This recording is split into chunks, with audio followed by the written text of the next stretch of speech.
Hi everyone, this lesson is about the cell ultrastructure or the different parts of the cell, and it relates to pages 11 to 13 of your booklet. This lesson we are going to be looking at the specific tiny structures which are known as organelles, kind of means baby organs, that are found inside of a cell, and we're going to look at what they do. Now, there are more organelles than those listed here, but these are the ones that you need to know for your learning objectives in your course. I will point out other organelles, but these are the ones that you can be tested on.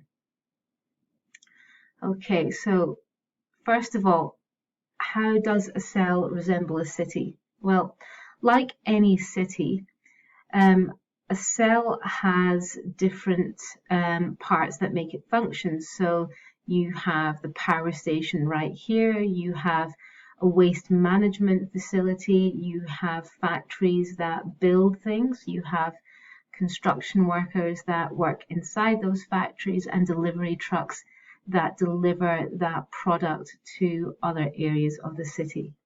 And we're going to look at how this analogy can be applied quite easily to a cell. So first of all, let's start by thinking, well, what is a cell? A cell is the basic unit of life, and from that one cell which you were made, which you came from, you can get other structures, other cells, tissues that can be increasingly more complex and allow us to carry out more complex functions. But every single cell has similar properties and allows the overall being to function. Okay, so there's two types of living organism. There are unicellular ones. So as the prefix suggests, uni means one. These are organisms that are made of just one cell, such as bacteria.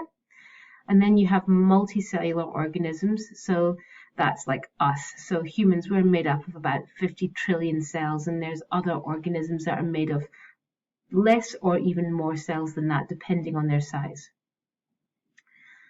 For multicellular organisms, we operate in a complex way. So we are made up of lots of different cells which collectively work together to make organs and organ systems. So each of those cells will have a specific structure and a specific function. So if we look here, this cartoon is showing a bone cell. This is a muscle cell that lines the gut of our bodies. This is a nerve cell. So we can see that there are very different types of cells, and they all carry out specific functions. This last cartoon is just showing you a unicellular organism. This is actually what some bacteria look like. Now, what all of these things have in common is they all contain tiny structures called organelles. All right, so that's a word that we need to know. If you are someone who enjoys watching videos and you're more of an auditory visual learner, I would recommend watching this video. The Amoeba Sisters give a really good introduction and summary of organelles. They talk both about plant and animal cells. Because this is human biology, we would just focus on the animal ones, so there's no need to learn additional content, but it definitely is worth watching. Okay, so we are going to be looking at the different structures found in an animal cell. This will relate to page 11 of your booklet, so feel free to pause the video and fill in your booklet as you go. So this outside line here, this solid line, we're using to represent the plasma or cell membrane. You can call it either or. Now, the cell membrane or plasma membrane acts as a physical barrier between the inside of the cell and the outside of the cell.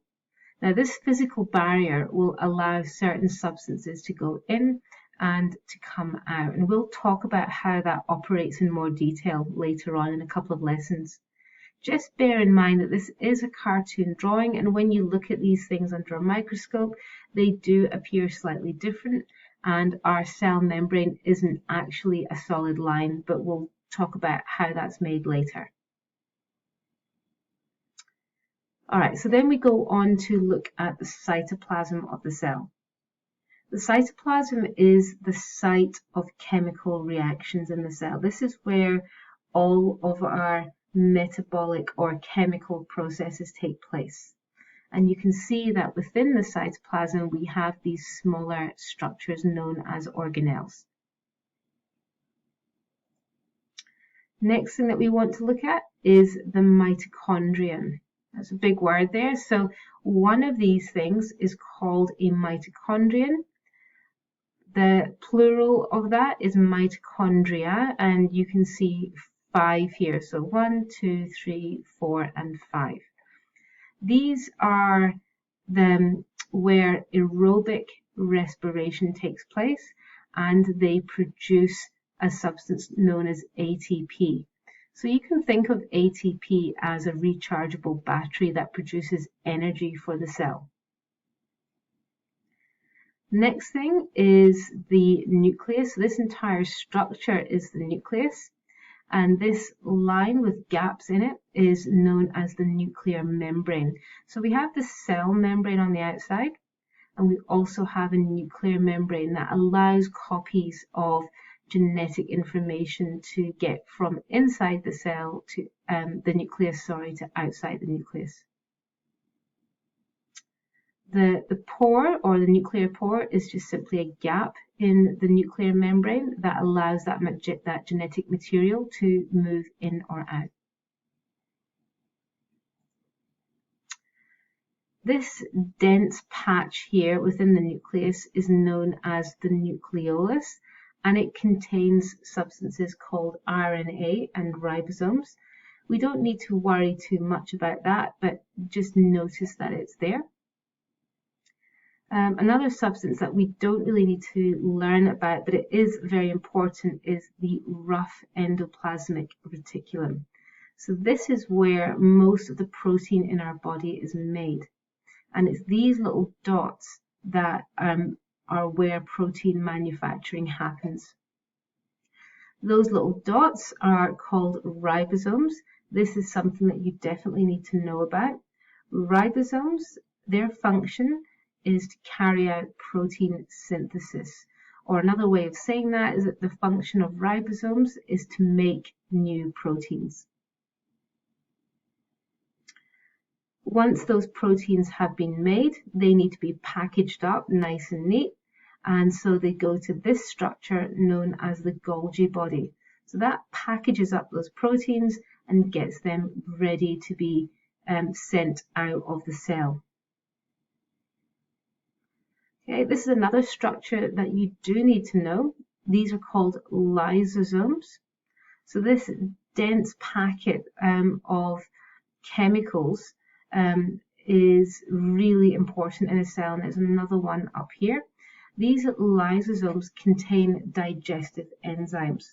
So if your cells need to break down something, it's the lysosomes that fuse with it and pour those digestive enzymes, these digestive chemicals, on top of it. Okay, so here is the list of the organelle structures and their function.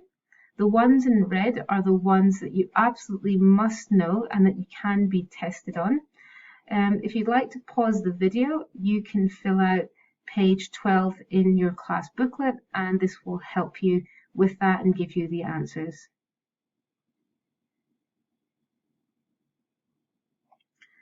Okay, hopefully you managed to complete that page.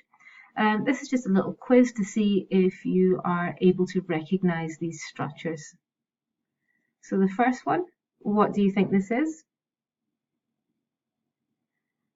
Okay, it's where aerobic respiration takes place, and that is the mitochondria. Hopefully you got that right. Second one, got a picture here of these dots, sometimes found attached to another organelle. And this is where proteins are synthesized or made. These are the ribosomes. Okay, next one, this entire structure. This should be a pretty simple one for you. This is where all cell activities are controlled, and it contains DNA. Hopefully you recognize that was the nucleus.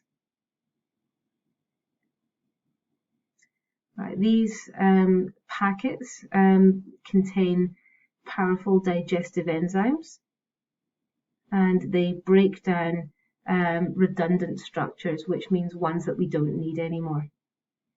And they are the lysosomes. And finally, we've got the cytoplasm here, which is where chemical reactions take place.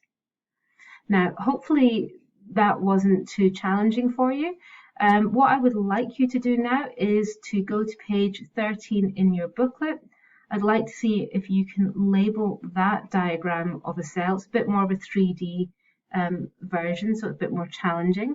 If you are someone who uses color in your learning, certainly color that in. There's no harm in doing that. It will probably help you to remember it. Please highlight the key words that you need to know.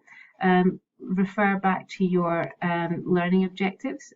Remember, these words in red are the key words, so please make sure that you learn them and that you commit them to memory. If you are still